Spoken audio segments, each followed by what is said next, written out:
Hello everyone, चलिए देखते हैं आज कुछ मज़ेदार क्वेश्चन जो अच्छे भी है और बेहतरीन भी।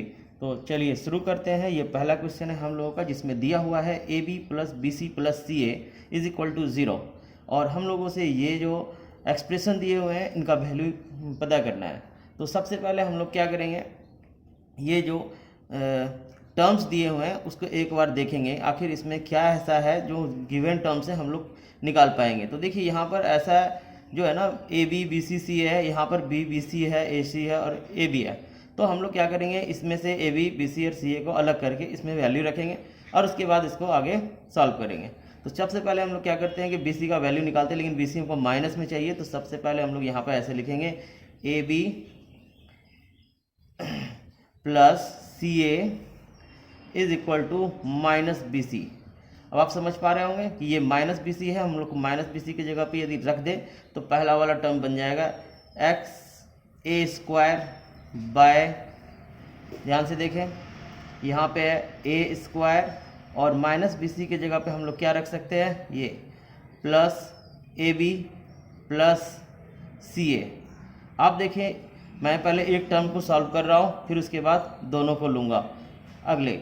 पहले इसमें ए को कॉमन लिया जा सकता है, तो मैं इसमें ए को कॉमन ले रहा हूँ। आप देखिए ध्यान से, मैं इसमें पहले ए को कॉमन ले रहा हूँ। यहाँ बचेगा ए प्लस बी प्लस सी और यहाँ पे हम लोगों के पास बचेंगे एक्स ए स्क्वायर। यदि मैं ए से ए को काट दूँ तो मेरे पास x by a b c बचा। यदि हम लोग यही चीज़ इसके साथ करूँगा तो यहाँ भी हम लोगों को माइनस ए को अलग रखना पड़ेगा और उसके बाद जब मैं इसमें वैल्यू पुट करूँगा, इसका वैल्यू यहाँ पर पुट करूँगा माइनस ए सी का वैल्यू, तो उसमें भी बचेंगे। ऐसे ही क्या बचेंगे आप करके देखें और बताएं। मैं यहाँ डायरेक्ट लिख रहा हूँ एक्स बाय, यहाँ भी बचेंगे ए प्लस बी प्लस सी और यहाँ पर चूँकि ए बचा था लेकिन यहाँ पर बी बचेगा हम लोगों का। और उसी तरह जब हम लोग इस टर्म में हम लोग माइनस ए बी का वैल्यू पुट करेंगे तो हम लोगों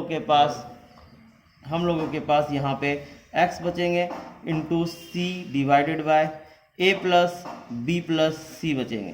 तो आप देख पा रहे हैं कि यदि हम तीनों टर्म में से ए बी सी को एलसीएम लेते हुए लिखूं तो ऊपर बचेगा x a plus x b plus x c. और यदि ऊपर वाले टर्म्स में से हम x को कॉमन ले लेते हैं तो हम लोगों के पास a plus b plus c divided by a plus b plus c बचेगा, जो इससे कैंसिल आउट होते हुए फाइनल आंसर देगा x, जो हम लोगों के ऑप्शन ए में है। तो आपको उम्मीद है कि ये आंसर अच्छा लगा होगा।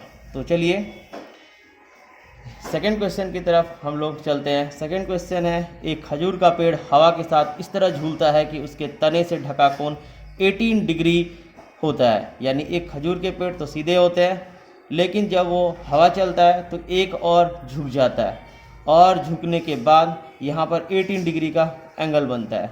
तो ये जो यहाँ पर 18 डिग्री का एंगल बन रहा है उसके बारे में बताया गया। यदि पेड़ का सबसे ऊपरी भाग 44 मीटर की दूरी तय करते हो, यानी ये वाला 44 मीटर की दूरी तय करता है, तो पेड़ की लंबाई, यानी ये जो पेड़ का जो है ना लंबाई एच पता करना है। आपको पता होगा, आप लोग पढ़े होंगे कि सर्कल में यदि सेक्टर का जो ये इस तरह से यदि बनाया जाए एक त्रिज्यखंड एक सेक्टर, तो इसकी लंबाई ज्ञात करने के लिए, यानी कि ये चाप बोला जाता है, चाप की लंबाई एल पता करने के लिए कि एल का फार्मूला क्या होता है, theta by 360 into 2 pi R.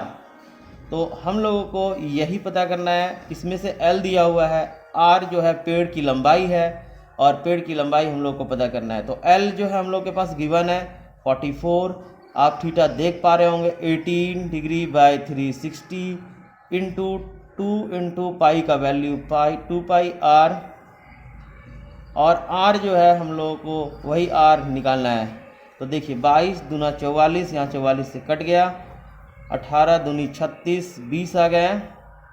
तो इधर हुआ 7 दूनी 14, उधर चला जाएगा, यानी r इज इक्वल टू आ गया 140 metre. This is our final answer, इसलिए इसका आंसर 4 है। तो चलिए इस उम्मीद के साथ कि आपको ये समझ में आया होगा, कमेंट करके बताइए दोनों क्वेश्चन में से कौन सा आपको बेहतरीन लगा।